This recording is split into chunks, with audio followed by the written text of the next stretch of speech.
হরে কৃষ্ণ। সংসারে, জীবনে বাচ্চাদের, শিশুদের, সন্তানদের সংস্কার কত গুরুত্বপূর্ণ। একসময় একটা পরিবারে একটাই শুধু সন্তান, ছেলে। বাবা মা তাকে সবসময় অনুশাসনে রাখে। ছোটবেলার থেকে তাকে শিক্ষা দিয়েছে, স্কুলে যাবে, জুতোটা এখানের থেকে পরে যাবে, স্কুল থেকে আসার পরে জুতোটা যথাস্থানে রাখবে, বইগুলো যথা জায়গায় গুছিয়ে রাখবে, হাত মুখ ধোবে, খেতে বসবে, এই করবে। ছোটবেলার থেকে তাকে সংস্কারের একটা চিহ্ন দিয়েছে। ছেলে যখন ধীরে ধীরে ধীরে বড় হয়, বাবা মার এত অনুশাসন, এত সংস্কারে ওর আর ভালো লাগে না। চিন্তা করে জীবনে যদি কোনো দিন দাঁড়াতে পারি, কোনো চাকরি পাই, আগেই আমি একটু স্বাধীনতা হব, তারপর নিজের মতো বাঁচবো, আর পাচ্ছি না। এই কথাতে ছেলে পড়াশোনা শিখেছে, শুধু দেখে পেপারে কোথায় কি চাকরি পাওয়া যায়। একদিন একটা পেপারে চাকরি পেলেন, সঙ্গে সঙ্গে ইন্টারভিউ হতে গেলে বাবা মা জানে না, কিন্তু তার বাবা মা ছোটোবেলায় শিখেছিলেন বইয়ের জায়গায় বই, খাতার জায়গায় খাতা, জুতোর জায়গায় জুতো, খাবারের জায়গায় খাবার, প্রত্যেকটা জিনিস ঠিক ব্যবস্থিত রাখার জন্য। ব্যবস্থিত গুজরাটি ভাষা মানে যথার্থ গুছিয়ে রাখার জন্য। এখন চাকরির ইন্টারভিউ হচ্ছে, অনেক ছেলে আছে, তো যারা ইন্টারভিউ দিয়ে তাকে টেনশানে থাকে, কি জানি চাকরি হবে কিনা। কেউ চেয়ারে বসছে, উল্টে রাখছে, কেউ ফ্যান চালাচ্ছে, কেউ লাইট জ্বালাচ্ছে, কেউ এদিক করছে, কেউ ওদিক করছে। আর একজনের চাকরি আরেকজন হিংসা করছে। ও কি করছে, ওর বাবার যে সংস্কার আছে না, চেয়ারটা উল্টো পাল্টা রাখলেও আবার গুছিয়ে রাখে। কেউ লাইটটা জ্বালিয়ে রাখছে অকারণ, লাইটটা অফ করে দেয়। ফ্যানটা ফালতু চলছে, ফ্যানটা বন্ধ করে দেয়। আর সিসি ক্যামেরায় সবাই লক্ষ্য করছে কে কি করছে, যারা ইন্টারভিউতে এসছে, মানে চাকরির জন্য। তো দেখে এটা করে, সেটা করে, এটা কেউ ফেলে রাখছে, টেবিলটা ঘুরিয়ে রাখছে, সে টেবিলটা সরিয়ে রাখছে, সবগুলো ও শুধু সাইজ করতেছে, কারণ ওটা অভ্যাস ওর। যেমন চোর আছে না, চুরি করতে ধাম করতে গেছে, তো ধামে তো চুরি করার উপায়, রাত্রে তার কী করবে, তো একজনের মাল আরেকজনের ব্যাগে, আরেকজনের মাল আরেকজনের ব্যাগে, একটা ব্যাগ সরিয়ে আরেকটা, ওর অভ্যাসটা ত্যাগ করতে পারছে না। তো যাই হোক, ওই রকম সুন্দর গুছিয়ে রাখছে, এটা রাখছে, সেটা রাখছে, এরম করতে হতে ওর যখন নাম্বার এসছে, ও প্রবেশ করেছে। বলছে তোমার কি নাম? বলে অমুক। তোমরা কয় ভাই? আমরা অমুক। তোমার বাবা কি করে? অমুক। আর ইন্টারভিউতে জিজ্ঞাসা করুন প্রশ্ন, এসব জিজ্ঞাসা করছে। আচ্ছা, খুব ভালো লাগলো, শোনো, এই নাও, এটা হলো তোমার চাকরির প্রবেশের ডেট, মানে চাকরির কি বলে, চাকরির লেটার। এই দিন থেকে তুমি চাকরিতে জয়েন করো। তো অনেক বন্ধু বান্ধব অনেক প্রশ্ন করেছে, তো সবাই শুনে তোকে কি প্রশ্ন করেছিল, তো ওর একটু মানে কিউরিয়াসিটি হলো। আপনারা আমার তো শিক্ষাগত যোগ্যতার কিছুই জিজ্ঞাসা করলেন না, আমার বাবা কি করে, আমি এ করি কি করি। আপনারা আমাকে চাকরিটা এমনিভাবে আসার সাথে সাথে আমাকে চাকরির লেটার দিয়ে দিলেন, এই ডেটে আমি জয়েন করব, আমাকে তো কিছু জিজ্ঞাসা করলেন না। বললেন না বাবা, শোনো, আমরা এই সিসি ক্যামেরায় দেখছি কে কী করছে। অনেক সময় দেখি তুমি জানলা বন্ধ করছো, ফ্যান বন্ধ করছো, লাইট বন্ধ করছো, জিনিসগুলো ব্যবস্থিত রাখছো, কেন কি আছে, ওটা তোমাকে দেখেছি আমরা। তুমি এটা কেন করছিলে? সবাই তো নিজের মতো করছে, তুমি কেন করছিলে? বলে আমার বাবা ছোটোবেলার থেকে আমাকে একটা সংস্কার দিয়েছে। সংস্কার এটাই দিয়েছে, সব জিনিস জন্য আমি ব্যবস্থিত গুছিয়ে গাছিয়ে রাখি। আমি বাবা মার উপর অত্যন্ত বিরক্ত হতো, একটু শান্তিতে থাকতে দেয় না, একটু এদার ওদার হলে আবার আমার পিছনে চিল্লায়। তো আমি ঠিক করেছিলাম জীবনে কোনোদিন যদি দাঁড়াতে পারি, করতে পারি, তাহলে আমি নিজেই চাকরি করে একটু স্বাধীন হব। এই স্বাধীন হওয়ার জন্য আমি চাকরি খুঁজছিলাম। বলে দেখো, চাকরি তোমার পড়াশোনায় আমরা দিয়েছি, তোমার ব্যবহারে, তোমার আচরণে আমরা চাকরি দিয়েছি, তাহলে চিন্তা করতে পারছো বাবার সংস্কারটা তোমার ভিতরে যেটা দিয়েছে, সেই চাকরি দিয়েছে না তোমার জ্ঞানে চাকরি দিয়েছে?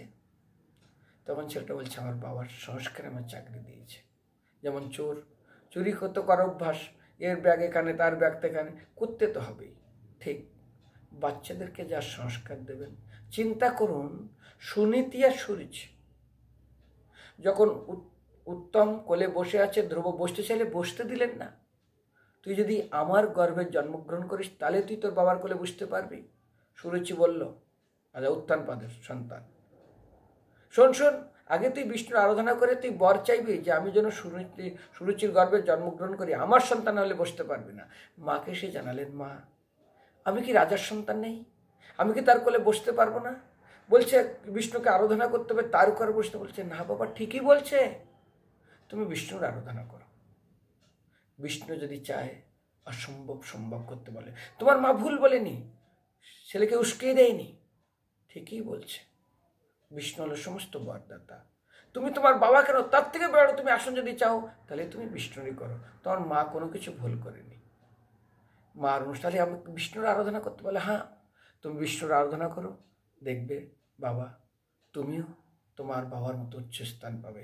ওই সংস্কার দেওয়ার সাথে চলে গেলেন তিনি, আর সেই সংস্কার নিয়ে চলে আসলেন। এই জন্য আমাদের শাস্ত্রে বলে উত্থান পাদ, উত্থান মানে উপরে, পাদ মানে পড়ে যায়। রাজা উত্থান পাদের দুই স্ত্রী, সুরুচি সুনীতি। সুরুচি যিনি খুব রুচিসম্মত, রুচি নিয়ে চলেন, তিনি উত্তম উত্তম বস্তু কেনেন, জানেন যারা যার বেশি টাকা সে বলে। আর যিনি সুনীতি, অত্যন্ত নীতি মেনে চলেন, তখন তিনি নিষ্ঠা, রুচি, তার সংস্কার মেনে চলেন। আর যারা সুরুচি তাদের অত সংস্কার নেই, তিনি ধ্রুব সত্য প্রাপ্ত হন। আমাদের শাস্ত্রে আছে জোর শাস্ত্র বিধি উচ্চার্য বত্তাতে কামকারতা। যারা শাস্ত্র বিধিকে মেনে চলে না, নসিদ্ধিম না আপনি তার সুখম না, তার সুখ শান্তি কিছুই পাবে না। তস্মাৎ শাস্ত্রাং প্রমাণতে কার্যকাম জানাতাহ। সেই জন্য শাস্ত্রে যেটা নিয়ম করে দিয়েছে কিভাবে চলতে হবে সেটা মেনেই চলা উচিত। তো সেই জন্য আমাদের জীবনে সংস্কার অত্যন্ত প্রয়োজন। নইলে আজ উত্তম তিনি চলে গেলেন, যক্ষদের সঙ্গে যুদ্ধ করে মারা গেলেন, সুরুচি কুয়োয় পড়ে চলে গেলেন। উত্তম আর ধ্রুব তিনি তার মা সুনীতি পালন করে বলে আজ তিনি দেখুন সারা জগতে তিনি আদর্শ ব্যক্তি হয়ে সবাই তার শিক্ষা গ্রহণ করছেন। সংস্কার চিন্তা করুন, গর্ভের ভিতরে অভিমান্য শ্রবণ করেছিলেন কি করে চক্রব্যূহে প্রবেশ করতে হয়। এখন গর্ভের ভিতরে ছোট বাচ্চারা শ্রবণ করে কি করে হোয়াটসঅ্যাপ, ফেসবুক এগুলো চালাতে হয়, কার্টুন। জন্মের পর থেকে ওটাই চালা করছে। চক্রব্যূহ শ্রবণতে প্রবেশ করলেন, প্রহ্লাদ মহারাজ মায়ের গর্ভে শ্রবণ করে তিনি ভগবত ভক্ত হলেন। আর আমরা কি করছি?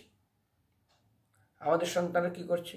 সন্ত্রাসে পরিণত করছে। কোনো কিছু হলেই সুইসাইড করে নেবে, শাসন করারও কায়দা নেই। খুব কঠিন। একজন বলছে প্রভু আমার মেয়ের এই 5খানা প্রেমের না 6খানা ছেলের সঙ্গে প্রেম করে মানে 6টা হাতকে পাল্টিয়েছে। বেশি কিছু বললে একটা সন্তান, কি করবো বলুন।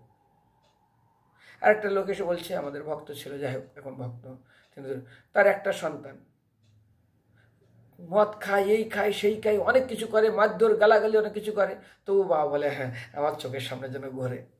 এদের জীবনটা কোথায় পৌঁছাইছে? আসক্তি কোথায় নিয়ে চলে গেছে? ওদের জীবন কি পরিণতি হবে বলুন? তো অনেক সময় হয় না সংস্কার। শুনুন, একটা ছেলে, একটা ফোন এসছে, তখন ফোন ছিল, তো ফোনটা বাচ্চাকে উঠেছে, উঠানো বলছে কে বলছেন? বলছে আমি অমুক। তোমার বাবা আছে? বলছে অমুকের বাড়ি। বলা হ্যাঁ। কি হয়? আমার বাবা। তোমার বাবা আছে? তো বাবা খাচ্ছিল, বলছে বাবা বলছে বল আমি নেই। বাচ্চা সে বলছে বাবা বললো বাবা নেই, ট্রেনিং দিচ্ছে। বাবা বলছে বিড়ি ধরে নিয়ে আস। 3-4 বার বিড়ি ধরাতে নিভে যাচ্ছে, আর ধরে নিয়ে আসতে পারছে না। রেগে গিয়ে এবার বিড়িটা ধরিয়ে টানতে টানতে নিয়ে আসছে। বাবা দুটো থাপ্পড় মেরেছে। বাবা তুমি থাপ্পড় মারলে কেন? থাপ্পড় মারলাম কেন? বিড়ি খাচ্ছে তুমি থাপ্পড় মারলাম কেন?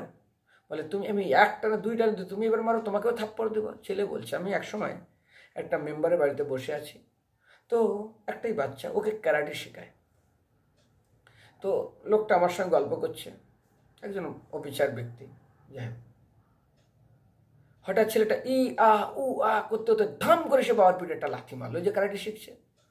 বাবা একটা থাপ্পড় মেরে দিয়েছে, একদম কান্না করতে করতে মার কাছে চলে গেছে। মা ওখান তো অগ্নিশর্মা মনে হয়েছে, একদম মানে কি যে গরম সেই রূপ, এসে মনে খেয়ে ফেলে। দেখেন লাল কাপড়, আমি বসে আছি, একটু শান্ত হয়ে গেল। ভিতরে গোজাচ্ছে, ছেলেকে তুমি মারলে, এই করলে সেই করলে। ও যে এসে বাবার পেটে লাথি মেরেছে। বাইরে তুমি যদি জমিতে ধান গাছ দাও, ধানেরই গাছ হবে, ধানের বীজ দিলে। বেল দিলে বেলের গাছ হবে। তুমি যে গাছের বীজ তুমি জমিতে দেবে সেই গাছেই তো হবে। আগুনে চন্দন দিলে তো চন্দনের গন্ধই বেরোবে।